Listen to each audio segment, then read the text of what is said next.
자, 이제 우리가 설문조사했던 걸 소개를 좀 해드려야 될 것 같은데, 이런 질문을 드렸습니다. 차기 대통령은 집무실을 어디에 둬야 한다고 생각하십니까? 지금까지 3,744명이 투표해 주셨는데요. 청와대, 용산, 세종, 광화문 4개 선지였습니다. 1등 청와대 71%, 2등 세종 26%, 3등 광화문 2%, 4등 용산 1%입니다. 김준일 평론가님 어떻게 보셨습니까? 청와대가 사실 제일 좋기는 해요, 진짜로. 그렇지. 예, 제일 좋는데 지금 공개가 됐기 때문에 여러 보안 사항이 있는데 그거를 그래도 다시 지금 뭐 김명주 최고위원도 그렇고 그 얘기인즉슨 이제 거기는 군 출신이니까 또 보안 문제 그렇죠. 다 잘 알잖아요. 그렇게 크게 문제는 안 된다. 아, 그래요? 지금 공개된 수준으로는 크게 문제는 안 되고 집무실을 새로 하나 짓는 게 낫겠다. 집무실을 거기 지어야 공간이 된다. 넓기 때문에 네. 기존에 공개된 거 말고 새로 하나 지어가지고 이게 그러니까 대통령 집무실과 여민관이라고 그 참모들이 있는 데가 떨어져 있어. 있어요. 그래서 여기 여민관에도 물론 대통령이 그 업무를 볼 수 있는 공간이 있지만 일반적으로 거리가 있어가지고 뭐 급하면 차도 맞아. 타고 예. 다니거든요. 그러니까 아예 백악관식으로 문 열면은 바로 참모들 딱 이렇게 있을 수 있게 그런 식으로 건물을 하나 만드는 게 낫겠다. 저도 그 생각이 들고 네.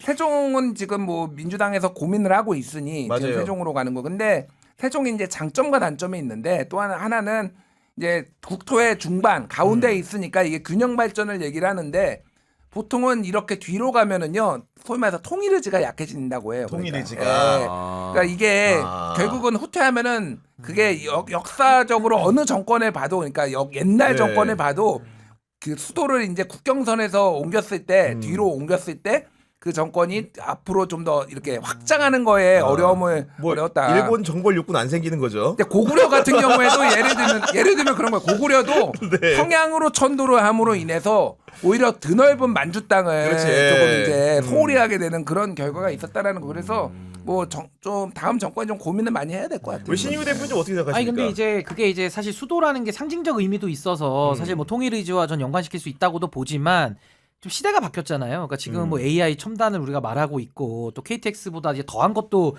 들어와서 이제 국토가 그렇죠. 어떻게 네. 보면 뭐 일일 생활권도 아니에요. 그러니까 반나절 생활권으로 다 묶이는 이런 상황에서는 저는 세종으로 내려가는 걸 전 적극적으로 고민해야 된다고 봅니다. 진짜로? 그러니까 네. 저는 딴 게 아니라 뭐 임시로는 뭐 청와대든 뭐 광화문이든 어디 쓰더라도 전 세종에다가 제대로 그냥 건립하면서 전 들어갔으면 좋겠어요. 왜냐하면 사실 수도 이전 때도 우리가 뭐 관습원법 때문에 막힌 건 있습니다만은 네. 그때 반쪽짜리로 하다 보니까 그냥 이도저도 아닌 게 돼버렸어요. 그러면서 지금도요.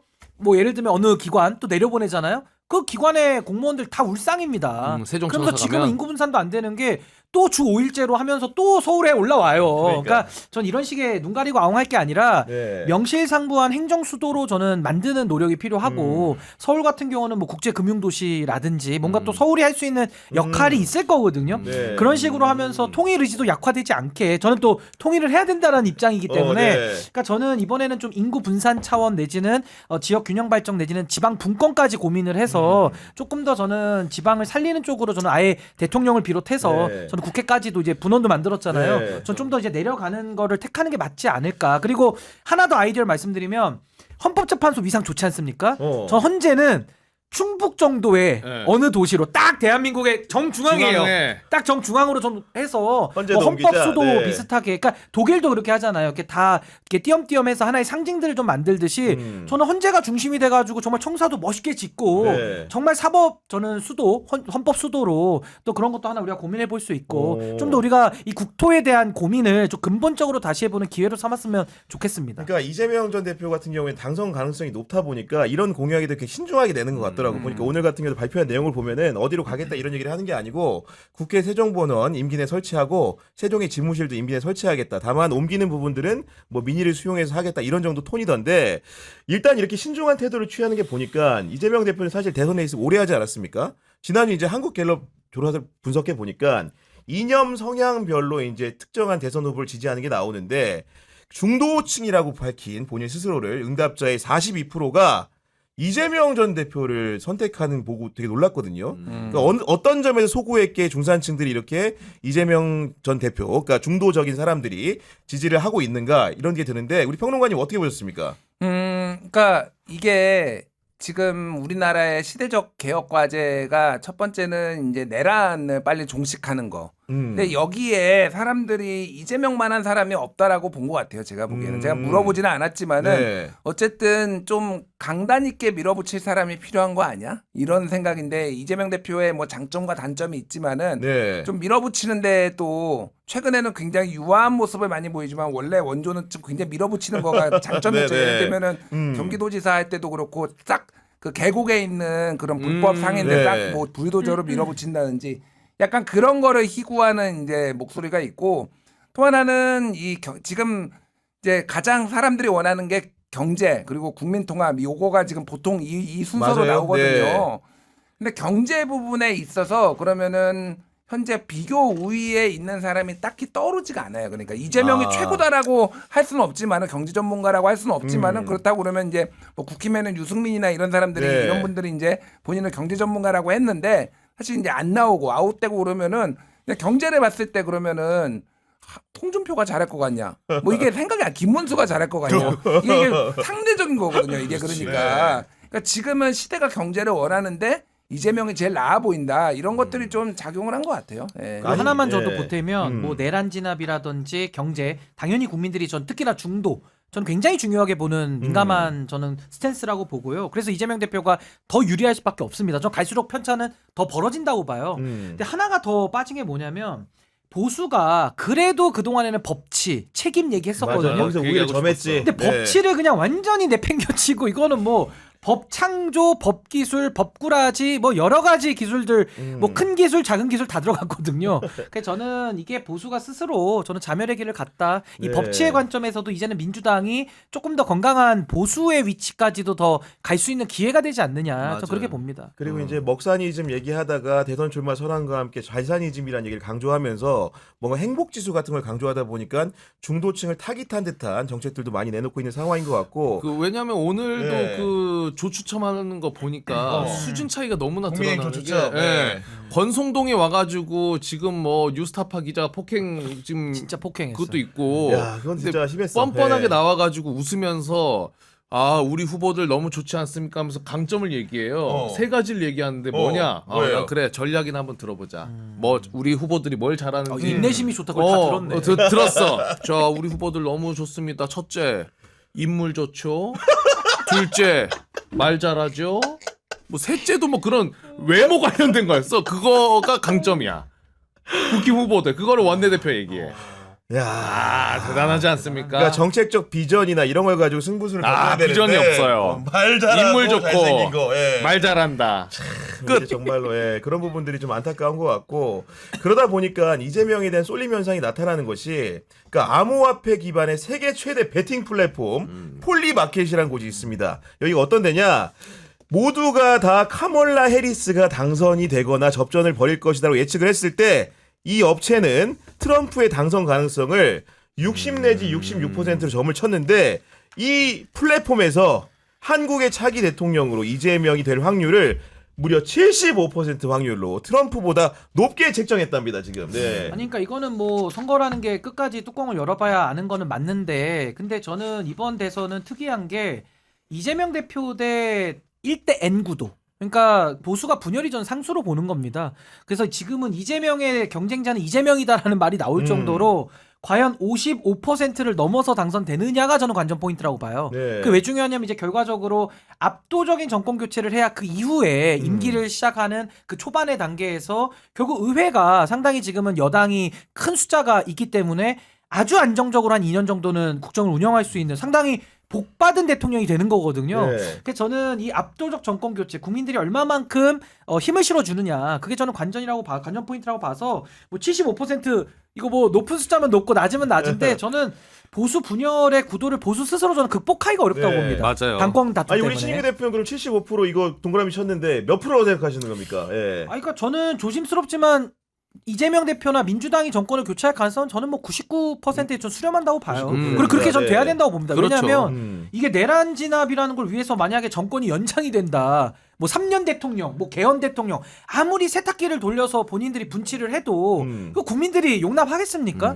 지금은 뭔가 한 번에 대한민국이 이 정리가 필요하다라는 여론이 많기 때문에 그렇죠. 저는 민주당이 가만히 있어도 지금은 유리한 구조인데다가 보수에서 저렇게 서로 주도권 다툼하면서 서로의 멱살 잡고 있으니 이거는 뭐 정말 해보나 마나한 저는 그런 대선이다라는 생각이 들어요. 그 아까 전에 이제 MBS 여론조사 제가 말씀드릴 때 조금 네. 착오가 있었는데 네네. 그 정권 교체 여론이 65%로 지난주보다 10% 포인트 뛰었다고 이게 중도층이에요. 그러니까 중도층 상대로 그러니까 중도층이 했을 때. 지금 이재명 대표가 이렇게 그러니까, 높아진 게 네. 근데 그냥 전체 여론조사를 하더라도 정권 교체가 54. 근데 지난주보다 6% 포인트 뛰었고 그것도 뛴 거군요. 네. 정권 재창출. 그러니까 국힘이 이게 원하는 거는 33인데 이거는 지난주보다 4% 포인트가 빠졌어요. 아, 그렇구나. 그러니까 네. 어쨌든 요 간격은 이 그대로 20% 유지가 되는 거고. 좀 그러니까 여기 MBS는 원래 약간 보수가 잘 나오는 여론조사거든요. 네. 그러니까 지난주보다 어쨌든 꽤 많이 벌어졌는데 중도층에서는 30% 포인트가 난다. 그러니까 중도가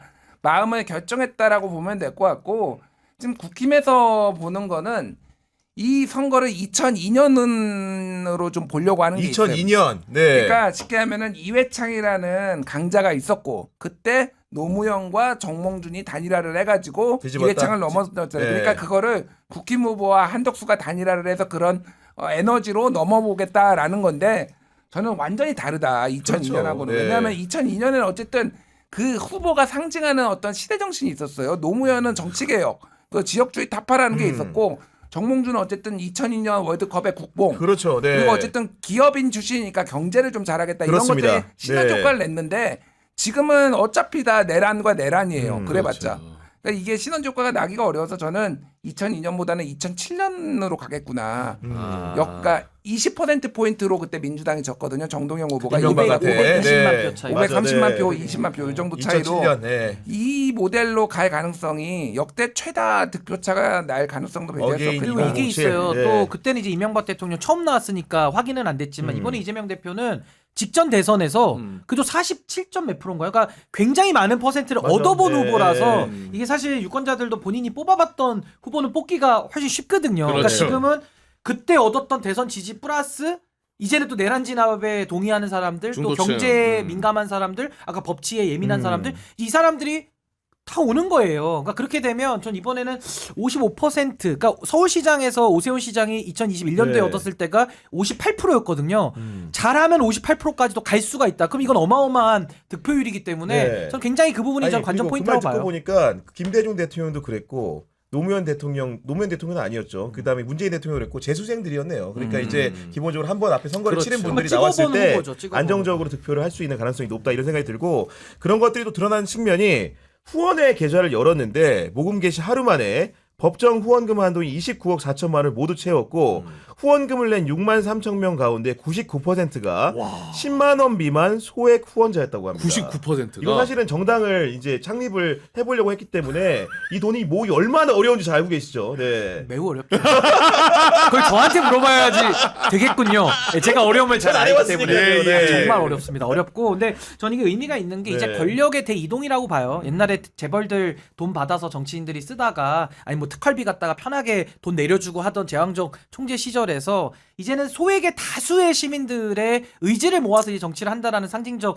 의미가 있고 또 하나는 이게 숫자가 많잖아요. 그러니까 예를 들어 500만 원씩까지 할 수 있으니까 뭐 소수가 500만 원씩 내서 이 액수를 만들 수도 있는 건데 네. 이 후원금을 보내시는 분들이 스스로 좀 제어를 하시더라고요. 아, 다른 사람도 좀 해야 되니까 네. 뭐 10,000원만 합니다. 뭐 이런 분들이 꽤 계시더라고요. 그러니까 더 더 많은 사람들을 할수 참여시켜야 있도록. 된다라는 아. 그 집단 지성이 이미 있더라고요. 그래서 전 이게 이번에 그 빛의 혁명이라고 해서 결국에는 응원봉, 그러니까 이번에 탄핵과 박근혜 탄핵이 다른 점은 그때는 그래도 검찰과 제도권 언론이 앞장섰는데 시민들이 뒤따라간 탄핵이라서 저는 미완성의 탄핵이라고 부르는데 이번 윤석열 탄핵은 정말 시민들이 앞으로 나갔던 그 완성형 그렇죠. 탄핵이라고 네. 저는 봅니다. 근데 그 흐름이 이재명 대표의 이 후원금 행렬에도 좀 연장이 되고 있는 거 아닌가? 전 이거 좋은 신호로 봅니다. 네, 알겠습니다.